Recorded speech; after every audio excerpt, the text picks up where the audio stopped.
the thing that I think is really, really important for great founders is truly listening, figuring out what the world actually wants. I think that when the arrogance of being able to change the world bleeds into the not listening to what the customers are saying, can end up leading yourself down a much more difficult path than if you are truly, humbly taking what the world is giving you and leaning your arrogance into the ability for you to be the one that can do it. Find something, you find somewhere and it happens organically, because the thing about high agency founders is they'll find a way. Hi, we're BuildPurdue, and I'm Max. This is Tyler Mantel, and we are here for the Alumni series. Tyler graduated from Purdue many years ago, and he exited multiple startups and has sold them. He used to work at Innovates and as the director of venture capital, and he has started Rolltag Ventures since. Welcome, Tyler. Awesome, thank you. Thanks for having me. So Tyler, you and I, we met many years ago. I think Tyler was actually the first person I met, I think, back when I was a sophomore, and I was... Was I still at Purdue Innovates at the time? Yeah, you were at Purdue Innovates at the time, and I walked in on that day on the office, and I think you were just sitting there by the whiteboard, and I just stumbled in, and I was like, what's this? A good whiteboard. Yeah, and then you explained what Series A was, like fundraising rounds, and that whole thing, and I was just grossly ignorant of that was my first experience in Purdue entrepreneurship in general, but since then, obviously, I've been to multiple events, and Tyler's been there. Awesome. And you invited me, I think, to be a judge for the competition, for pitch the business case competition, I think, with your business partner, I think Mickey. I think is it Mickey Swartzel? Yeah, Mickey Swartzel is our operating partner at Rolltag. Yeah, Rolltag, right? And then so you started Rolltag. What? I mean, is it 2 years ago? 3 years ago? No, it's about a year and a half ago now. Year and a half ago now. I think that sounds about right. So can you kind of walk me through your journey from when you first started at Purdue and since, because I know you did your undergrad here? Yeah, right? Okay. Yeah, I got 2 degrees in engineering. And I don't have a great reason why. I got a degree in mechanical engineering and chemical engineering. I think mostly because no one had ever done it before. Mm-hmm. And I found out recently that actually no one has still ever completed both of those degrees. Usually mechanical and chemical engineers don't mix usually. Yeah, and they're notoriously difficult. There's been a number of people who've tried. I don't know. It was a bit of masochism and a bit of proving that I could do something other people couldn't do. Oh, you've done a couple of those things. I know. It's the curse of the entrepreneur in some ways. Mm-hmm.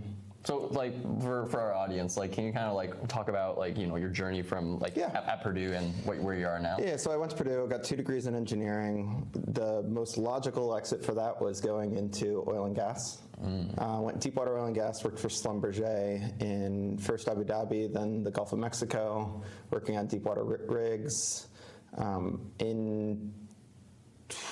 A few years after I joined, I'm bad at dates, dyslexia will do that. But a few years after I joined, I ended up leaving to run a product line of garbage trucks. So it was all of the automated, so any of the cans that are containerized and are lifted up by a robotic arm and dumped into either a front loader or a side loader. I was running the automated front loaders and front loader division for a product line of garbage trucks.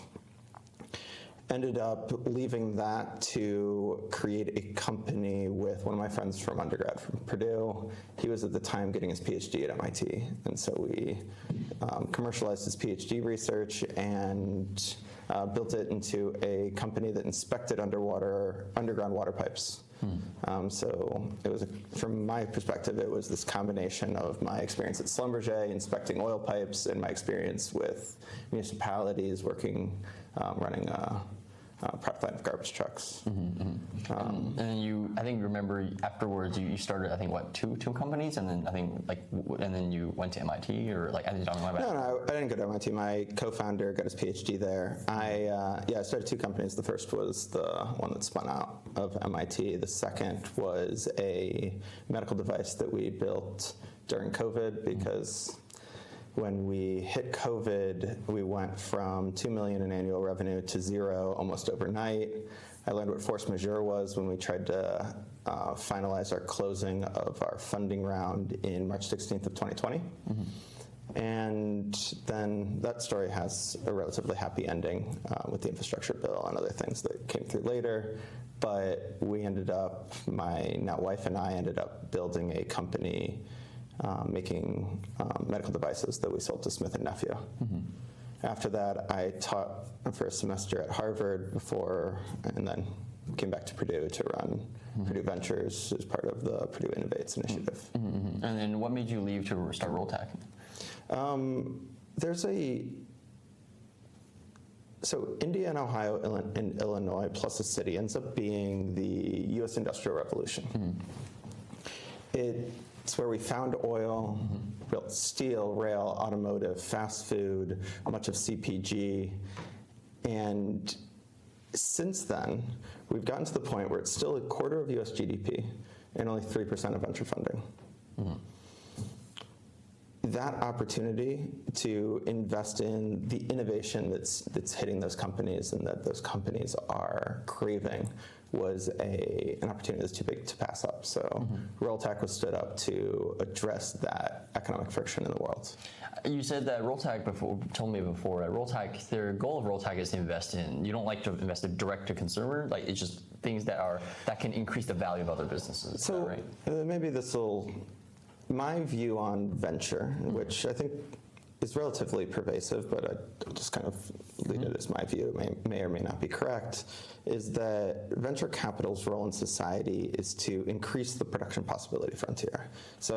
And it separates it from other forms of private equity where, I'll use a story to make this concrete. If you are a manufacturing facility, and in order to be more efficient at producing, you're gonna buy a new piece of equipment that allows you to manufacture widgets at a higher rate for lower cost. That's a really great private equity investment. If it is developing the technology that allows widgets to be produced at a lower cost at a higher rate or distributed at a lower cost at a higher rate, that's something that venture capital does well. And in that lens and narrative, something like Facebook is the most efficient distribution of marketing material that we've realistically ever existed until that point in time. And so we invest in things that move production forward more efficiently. Specifically, we want the exposure of that production efficiency to have significant impact on the Midwest marketplace. So think manufacturing, CPG, automotive, things that move and are built have a very heavy presence in the Midwest. And so when we look at marketing technology, we like when marketing technology has customer exposure to the Midwest or has a problem that they're solving specific to the Midwest GDP. I see. So then in terms of like a macro level view of like Purdue, what would you say that like is happening at the macro level in terms of what President Chang's doing in terms of, are we like trying to attract back like more hard tech companies? Like I know like PRF is trying to do something of that sort, or I think I spoke to Chad Bittman, president of PRF yesterday, I think at the Google AI Summit. I think he talks about how like the goal of, there's like three pillars. I forgot roughly what it was, but one of the ones in terms of innovation was trying to provide obviously more, like they wanted to have more access to entrepreneurs in the industry from Purdue and trying to connect them back to the students, right? But I was wondering if that was in the form of like producing entrepreneurs, and was it attracting back hard tech, something like that? Because I think there's like, because we can't be Harvard or MIT, right? Because those they're robotics. They're very I was at MIT. They had like a nanotechnology center or like a nanotech lab, and I was just like, yeah, Purdue doesn't have that, but we have like a lot of the construction, the heavy industry, like engineers coming out of our school. So I was wondering if like the direction of venture capital. We have an awesome nanotech lab at Purdue. Oh really? We do? Yeah, Burke. It's phenomenal. Oh, so no, I didn't know we had that. We have a lot of frontier research. Oh, wow. See, that's wondering, why do I know about that? There's great quantum research here. There's great SMR research here. We have our nuclear plant. Like Purdue is awesome in a lot of these categories. And I think there's a couple questions buried in there, but I'm going to bite on one around hard tech. There's some really interesting things we can learn about, like, why did Silicon Valley exist? Why is it why was it so dense for so long? And one of the relatively compelling answers to that, outside of some of the flywheel effects in that, the flywheel effect answers end up limiting the, assuming some amount of limit to the mobility of capital that may or may not be true. There's limited mobility of relationships, which I think ends up pertaining to the flywheel, or impacting the fact that flywheels do exist. But very pervasively, we invented IT, and we had expertise in that coming out of Intel, coming out of HP. And then we built data centers so we could have cloud computing and cloud infrastructure. But in that period of time, we needed each new application that was developed needed to build their own cloud servers and their own data centers, right? Their own servers that could run whatever application or their on-prem services. And the expertise to build up those data centers were all in San Francisco. Mm-hmm. And so if you wanted to build a company and you wanted to build it in Indiana, you didn't have the expertise to build the infrastructure for the company to exist. Mm-hmm. And so you got what was the first semblance of kind of the venture scale mercenary guilds. It's where you had the ability for a group of people that relatively knew each other and were close-knit to build up, let's say, a data center, as a great example, at a really high pace, at a really high proficiency. So if you were to build a new application, you could reach out to any one of these people, and they would pull in their whole group or a number of their group, and they would come build this for a new company and get it up and running really quickly. And so that created some really powerful efficiencies around the San Francisco ecosystem. Mm-hmm. AWS comes in and it really limits that. And so we start to see massive explosions of the ability of software at large to be developed anywhere in the world.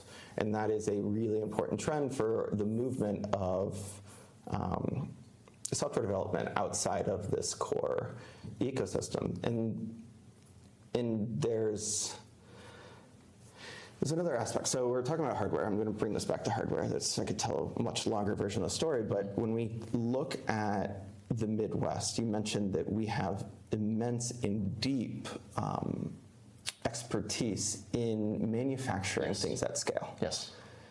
Right now, we're in this world where people are moving back to physical AI and robotics. There's a massive anticipation that as we get the cloud scale AI architecture, that the small language models are going to be really sophisticated on device. And that has a reasonably high likelihood, and a lot of people are betting on that this trend leading to on-device application of AI with small models. And when that happens, the proficiencies that we saw with the mercantile guilds building data centers, mm-hmm. there's an anticipation that the same thing will happen as you need to spool up your own manufacturing facilities and build things at scale in the physical world. Mm-hmm. And I think it's a really, really interesting paradigm to watch over the next few years. Mm-hmm. And I think that's a big part of what Purdue's betting on with all the autonomous AI racing that they're doing and the Institute of Physical AI. Yeah, that's, I don't know, maybe the best answer I can give you to that. Okay, that makes sense. Because I was mostly thinking about in terms of the macro view of Purdue entrepreneurship, what would you say is missing compared to the San Francisco ecosystem that we would need to try to build up, whether at the undergraduate level or at even at the institutional level or at the state level too? I don't know, you seem very involved in a lot of these different things. I see you at almost half the events I go to, so. Yeah, I care about this ecosystem. I grew up here, I went to Purdue, I love this ecosystem, so yeah, I end up getting really involved in how do we answer just this question. Yeah. And there's this train of thought that I think is wrong, and I'll kind of frame it first, is that 90% of Purdue students go off and work in industry. And I think what's really wrong about that way of thinking is that the role of a university is to generate the labor force, right? Yes. And so for 90% of Purdue students to be going off and getting high-paying jobs in the labor force, that's a win. That is the most successful thing we could be doing. But I think the miss in entrepreneurship isn't that we're only getting 10%. It's that the 10% is too low of a concentration. So for a quick thought experiment, if you look at, I think MIT something like 35% working towards entrepreneurship as an objective. If you're in a group of 5, 6 people, you have a few people who are self-selecting into entrepreneurship, and so you get these collision events at a relatively high rate. Whereas at Purdue, if you have 10%, you have to have a group of more than 10 to have a likelihood to even have 2 people looking towards entrepreneurship as an objective. And so those collision events end up being much more sporadic, and your forming of teams or of cohesive groups that can solve difficult problems is relatively difficult. And so I think rather than focusing on how do we stop these people from going into the productive workforce, solving important problems for places like Ford, GE, Eli Lilly, like these places that we have been powerful suppliers of talent to, we should be working on how do we create localized density? How do we pull this 10% into the same room at the same time at a high and repeated rate in all sorts of different domains and proficiencies? I think that's thing one. The other thing that we tend to do, and this might be pervasive of most universities, is we tend to act upon outcomes with authority. Meaning, if you don't show up, then you've done something wrong. Whereas in entrepreneurship and in the major entrepreneurial ecosystems in San Francisco and Boston, it's relatively pervasive, or it's extremely pervasive, that there is a huge emphasis placed on agency. Yeah. So the end effect, the tendrils of somebody trying to do something, they need the agency to go out and change the world. You don't force them to show up. You tell them what you can offer, and maybe they have a customer call the next day, right? That's their decision. That's a decision that should be made at the level of the individual, the founder, and those sorts of things. And as an ecosystem, we can be supportive, but we have to be really careful that our support is always encouraging and increasing agency rather than reducing agency. How do you think we could do that, though? Because that's like the thing I've been struggling with BuildPurdue. I mean, we started BuildPurdue with a thesis that we've observed this problem of, we shouldn't be forcing people, but because I went to like this program called Build Space in San Francisco, and there's a lot of high agency people, right? But by the time I showed up to the in-person event in August of last year or last year, but we had to go through 6 weeks of submitting a weekly update about our project progress. So by the time we got to the final 1,000, we started with 40,000, right? So I was a season 5 alumni, so that was one of the final 1,000. We already went through 6 weeks of actually, like, the people who stayed were the ones who had high agency. But then, I think some of the people, the faculty members are saying, like, yeah, we tried to do that with our entrepreneurship courses, but when students say that, this is not required, this is not part of their degree, it's like it creates extra friction where like they have to take their like really heavy course load in ECE or ME, and then they have to maybe take an entrepreneurship certificate on top of that. And then, I mean, the entrepreneurship certificate already made a really good job making it easy, but then it's still not mandatory to your degree. And then it's like you have this thing where, okay, I'm gonna get my degree, and then entrepreneurship is this extra thing I have to do on top of this existing course load. Like, do you think maybe in terms of like a curriculum design, there might need to be like certain adjustments towards like, yeah, maybe there should be certain electives set aside, even in the main ECE or ME coursework from in university, and then that could be chosen for entrepreneurship, and they could fulfill those requirements. It could be. I think that there's some argument that if you had coursework that was fully self-selective, which I'd be surprised if there isn't. IE had some full self-study, self-selection type coursework in it that you might be able to pick up. Because one of the big issues why like Purdue departments have certain issues with why the course load is so heavy is because, and don't ask me how I know this, but it's like, you have these every year I think Purdue, certain people would come in and it's like, hey, which classes should we remove? And then every professor has a big ego in terms of because they publish some kind of research paper in some domain, and then they think their course is the most important. My electromagnetics course is the most important, like systems design is very important, or thermo is very important, right? And then nothing gets removed ever, and then so it just gets stacked on top of each other, and then students just are forced to take all of it, right? And so I said, you know what, I'm done. So I started with electrical engineering. I said, fuck that. I'm going to go to interdisciplinary engineering, and then suddenly I was able to take courses like consumer behavior, writing for advertisement, which are really important courses for like if you want to do entrepreneurially related things. And I was shocked that we actually offered those courses. I didn't even know that. But the thing is that like when I was in ECE, I didn't have that selection. So I was just like, I was wondering if like maybe that's a common experience for a lot of students. I don't know. I think there's a couple buried things in here. One, there's an assumption that entrepreneurship should be done while in a university setting. Of course. I don't know that that's broadly true.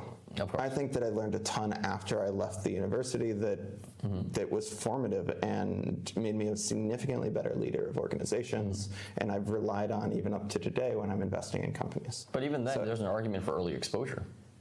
No, I think early exposure is important. Do you think maybe part of the problem is that like students don't see other students like a living proof of other entrepreneurs? Like I've never met someone like you, and then therefore I don't believe that. I think the premise that somebody who drops out of a program is a bad thing is the issue here. Mm-hmm. So you mentioned that you started with a program and it had really high attrition rate when it got to the end, and everyone left had really high agency. Mm-hmm. And then the metaphor for Purdue was that as we do that, we get high attrition, and then we talk about the attrition as a problem. That attrition is the self-selection into something that is really difficult. Mm-hmm. Starting a company is obscenely hard. It's why it's extremely important to find a problem space that you're willing to live in for 10 years. Mm-hmm. Sometimes it goes really well from the beginning. Sometimes it's a brutal slog until you figure out product market fit. Mm-hmm. And this self-selection for some even high portion of the population of Purdue to want to go work for GE, Eli Lilly, Procter & Gamble, Google, Accenture, all at a really high rate and high salaries, is probably a great selection for a very high number of them. Mm-hmm. And that our job as a university our job at the university probably should be something along the lines of helping people have this on-ramp and realize the pathways that they want to go, and then on the back end creating densifying or creating spaces of high density for the people that do self-select into this super difficult career path. I guess part of it is the fact that maybe a lot of Purdue founders, they don't feel like there is even a niche community for them to move into, right? Because like if you're a high agency and you're already building things, where's the other Purdue founders that want to do that, right? Or at least at the university, because there are, because I'm one of them, but And I think we see it on repeat. We get things like BuildPurdue that pop up, and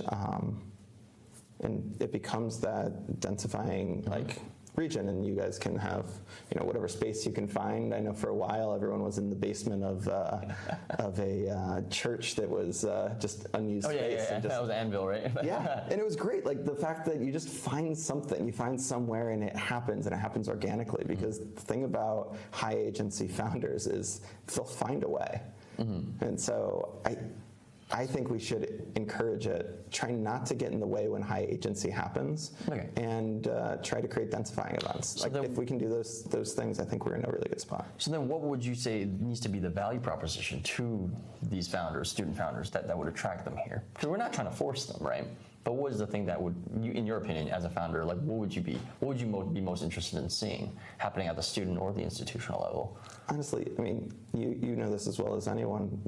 Founding, especially at its early stages, is such an experience of uncertainty and isolation that just having a community in the earliest stages is really important. I think that's, at its core, you're sharing best practices, you're allowing founders to increase their skill set faster. You can bring in, you've already done it, you brought in some amazing Purdue alumni to come speak to these founders. Like you're distributing tacit information as efficiently as possible. And is it just information that we need though? In relationships, right? You have, let's say you meet one person, you think they could be a founder, you have no clue. And if you have you're creating these areas of high density. That area of high density allows information to share, to move more efficiently, and relationships that can become, co-founders, can become early employees, can become just thought partners or investors as these companies morph and evolve into finding product market fit. Interesting. So then, in terms of like entrepreneurship for you, then when was that point when you realized like, hey, I wanted to go start a company versus like go down the keep your job at I think the oil and gas or.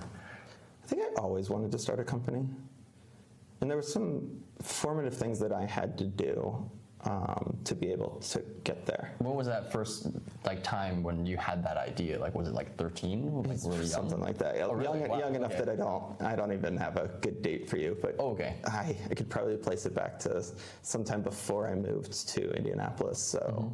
Sometime prior to third grade. Interesting. So then, were you like, what was like the first business you actually started? Was it a lemonade stand or?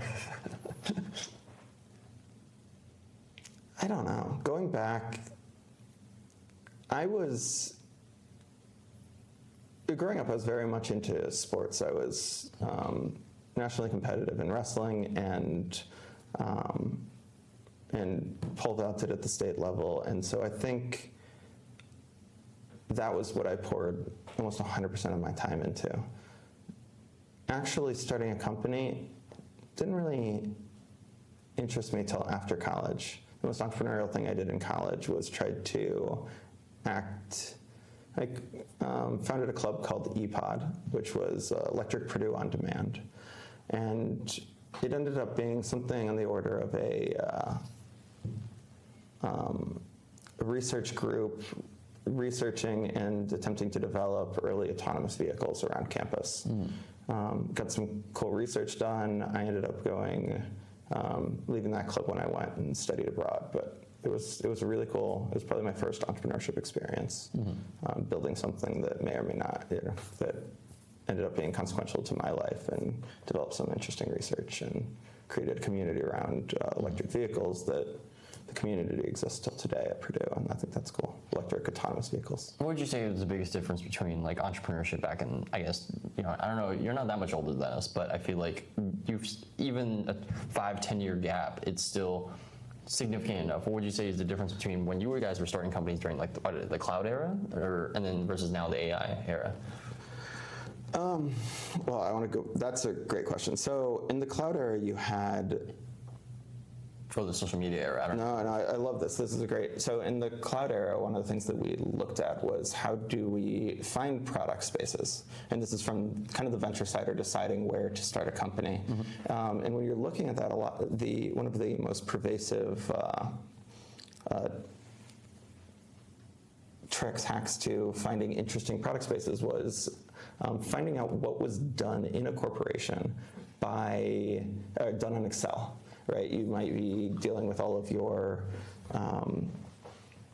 purchasing and procurement, or your customer relationships. While you develop that into a CRM, you build out Salesforce or HubSpot, you build out ERPs. We built out all sorts of really cool things on this model of if it's being done in Excel and it's high value to the corporation, we can put it into a CRUD database, connect it to all sorts of really interesting other feature sets, and that will give us the ability to build out a product that has really a great horizontal appeal. That was super successful in the cloud era. In the AI era, the trend that I'm seeing that's interesting to me is people solving problems for a company that are budgeted, that are critical, that are non-core, and are likely outsourced today. Interesting. Those end up being the most interesting because, well, if it's currently outsourced, you have a much lower deal friction. You don't have to get rid of employees. You don't have to move. You don't have to move internal budgets. If it's non-core, you're not infringing on IP, because one of the things with AI is you're taking that tacit domain knowledge and you're moving it into a distributed ecosystem. So if it's a core product, if it's what they do at their core, then there's a lot of fear that if we take this domain expertise and we distribute it across the market, that you're going to dilute the effect that the core of that business has, or the market position of the core of that business. And then being critical is obviously important. If it's not critical, no one wants to buy it. That's been the case forever. So yeah, critical, non-core, outsourced, and budgeted are the really important things that we look for. And so I think it's a really different lens, and that's how I look at it. So then, as an investor too, like if you're looking at like a lot of, what would you say the problem is in venture capital? Because you are a founder yourself first and foremost, but you're also doing venture. There's a lot of venture capital firms that aren't founder-led, or at least they're the people running it, or they're not necessarily founders. Like one thing that separates Y Combinator and I think A16Z and their investments, that their entire like partner board, everybody is a founder. How would you say like you guys would view investing in AI companies or companies today differently from like people who might not have that background? What are some of the things that you feel like are really annoying that you see? So venture capital does 5 things. We find deals, we decide on what deals to invest in, we need to win the deal, help the company post-investment, and exit our investment to return capital to our LPs. Having experience as a founder and understanding that journey is really powerful to win a deal, because you truly understand and have done a lot of the tasks that the founder is either learning or highly values. And so there's a level of camaraderie that really helps in the winning of a deal. In the diligence side, obviously having led teams is really helpful, but some great diligence it can be learned in the world of private equity and iBanking, and when that's the route to investing, there's some really, really strong investors that come out of that world. So I would say that I lean heavily on my experience as a founder, but I don't think that it is better than having experience in iBanking. There's a ton of really, really valuable. But how much you approach the strategy differently then? Or how could you, what would you usually do that might be different from how like someone from investment banking or private equity might approach investing? I don't know, because I've never been the person from investment banking. I only have my own experience. Fair enough. But one of the things that I hope everyone in the venture world at this point has a strong understanding of is network effects. So when we get to the present world, we've collectively had a robust understanding of how network effects can increase, or one additional customer increases the value to all the existing customers. The growth engine. The growth engine ends up being an exponential value increase. So what a long time ago would have just been a marginal cost, marginal revenue equation, we now can look at as a combinatorial equation on both sides. If one additional customer increases the value to all existing customers, one big question is to what extent? If it's really, really marginal and really isolated in that effect, you're pseudo-linear. If the effect compounds significantly, you can be exponential. And then where being a former founder is really helpful is if we take this marginal revenue, marginal cost metaphor into the value creation and complexity, the complexity is what scales within the organization. And so if you have, let's just do this really simple, if you have a single product with a single feature and 3 employees, what happens when you add 1 employee? That you have no ways of siloing complexity at this scale, so you have, what's the increase in complexity to that system? So you had 5 units of complexity before, you add 1, now you're at 6, you've increased the complexity by 6 because each node needs to connect with each other node.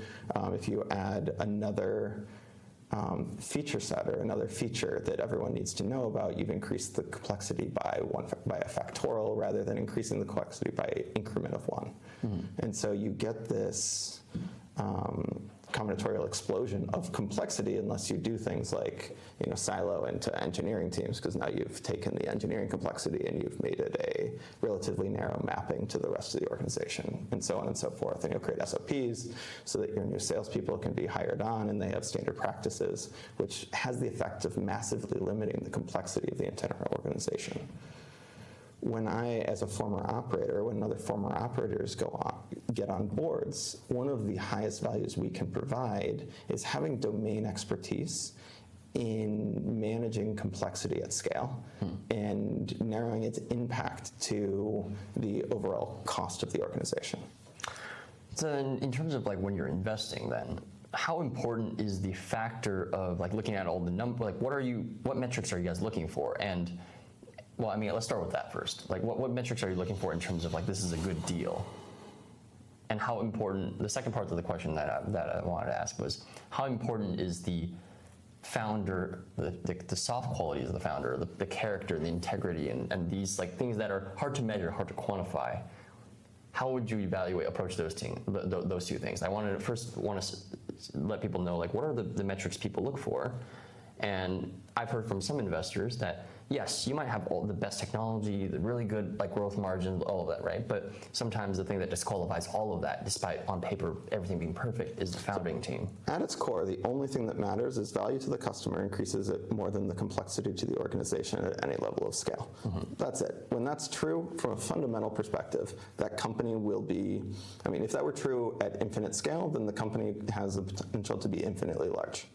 Right? That's, I mean, it's simplified in a way that abstracts away a lot of helpful points of a conversation. So we'll look at, I mean, we have a sheet that we look at hundreds and hundreds of parameters in an organization, and we're looking for indications that the customers desperately love this product, and that the more customers that are on this product, the more that they will continue to love this product, this increasing returns to scale. And we're looking for indications that as this organization gets larger, it'll continue to get more efficient because we know that the complexity will scale. And so you mentioned founders. I think the role of any investor, so any manager of direct investments, the role of any manager of funded funds investments, the role of any CEO is always to hire people that you believe will be great at hiring and inspiring the people below them. And this works all the way down to the bottom. Yeah. Well, to the second to bottom, managers. You want them to be able to hire great people that can grow into managers, that can do great work at the doer level. And some of the doer level people can be quite executive. You need to hire, some best in world AI scientists and things like that from time to time. And so when I'm looking for CEOs, first and foremost is, can they hire amazing leaders? Can they hire and inspire amazing leaders? Because then if I believe they can do that, then those people that they've hired and inspired are likely to be similarly able to hire and inspire. And at scale, that limits an immense amount of complexity in the organization. And I think the same is actually true for managers, right? Or for fund of funds and on up the chain, they're looking for direct investment managers that can both select and win deals, in which case the leader of that organization can hire and inspire, which continues down the train for directors, VPs, whatever. So then, if let's say a deal comes across with you and you're just like, wow, these metrics look great in the business, right? But you have doubts about maybe the founding team, the relationship, maybe there's some friction there. Like, would that disqualify a deal? Is the character of the founder at all, because you might end up with certain things like, and I know like Theranos and these I know these are rare instances, but there are certainly the human element of most businesses fail because of the issue. Talking in like concrete objectives of something that's really Bayesian is the fact that there are certainly things that are deal killers, right? Fraud is a deal killer. Of course. We take a minority position. If I'm worried about fraud, I don't have control of this organization. My company isn't set up in a way to manage the governance of a company in a really, really, in a high oversight way. That's not what we're set up to do. So I will not, and our firm will not enter a relationship with someone we do not believe we can trust. Trust becomes immensely important. And because someone has trusted us with money, it's part of our brand. One of the things that I think is missed a lot in venture is that people usually assume venture is like very predatory or something like that. Well, I think the assumption comes from the fact that a lot of venture capitalists end up positioning themselves as if the VC's customer is the startup, when that's just not true. this customer of venture capital is the limited partners, the people that give money, that invest money in the venture firm. The startup is a key stakeholder. The startup is the supplier. They're the supplier of the location to place money and earn a high rate of interest over a period of time. And there's amazing incentive alignment in a lot of deals. But that is a supplier relationship similar to someone selling on Wayfair or Amazon or any of these platforms. And I think that when you misunderstand the relationship between the venture capitalist and the company, it can start to look predatory. But if you look at them as key stakeholders collaborating to deliver to a common customer, a lot of the predatory practices either fall away or you just have one of the entities not acting in a way that's beholden to their role in society. So then what kind of founder or company should be seeking out venture capital? What profile would you say?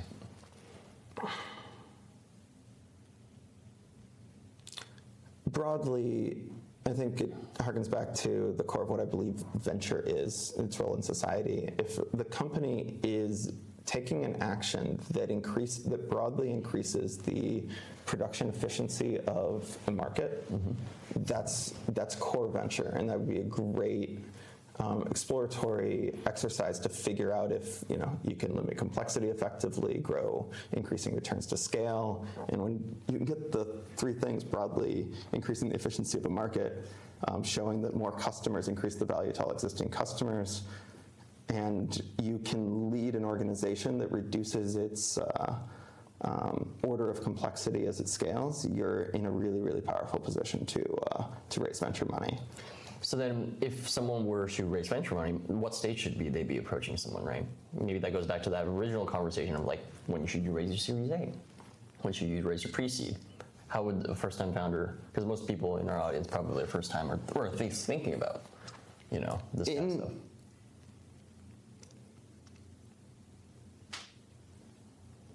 There's so many answers to this question. I think that there's a lot of heterogeneity in venture capital, which is really helpful, because my answer to this question might differ slightly to another firm and another firm and another firm, which allows massive heterogeneity in the way founders attack problems. And I think that's a really, really valuable aspect of the venture ecosystem, is the ability for it to the ability for venture at scale to not have a clean answer to this question. With that caveat, I'll tell you what I believe Tyler Mantel's view on the venture ecosystem is that the first thing that I think founders need to do is find a problem space that they love and will be in forever. The next, they need to fall in love with for like 5-10 years, or maybe the rest of their life? Could be. Look at Jeff Bezos or Mark Zuckerberg, right? From the founder's perspective, the rest of their life. From the investment's perspective, it's much shorter. So you can certainly be successful. Because a lot of entrepreneurs want to be like the ones I see are like pretty successful, maybe not like immensely successful. A lot of them are like, oh yeah, I'm just going to do it for 5-6 years. I'm going to exit it and move on to the next company. They end up doing that, but one of the things that you'll see as a relatively common trend with those people is that the problem space that they started in is the same problem space of company 2, 3, 4, and 5. They live and love this problem space. The next thing that you need to figure out is the budgeted item. Like, what is this line item? What is this budget that your company is attacking? And that's something, I think you can live in that budget line item for a 10-year horizon. I think that's really comfortable. And then the last being finding a solution to that problem. At that point in time, when you've gotten those three things and you're relatively high conviction in those three items, you can start to go after venture money. And this will be the earliest stages of pre-seed. You don't have any real market evidence. You're going to end up building some semblance of an MVP at this point. And then you'll start to generate, and you're going to start to generate customer revenue. Ideally, you don't have to raise until you've generated $1 million in revenue. You have a repeatable, an apparent repeatable selling motion, something that looks interesting from the ability to continue to sell to a customer on repeat. Those customers appear to have higher value because because there's more of them and so on and so forth, that would be the best time to raise, but it's not realistic.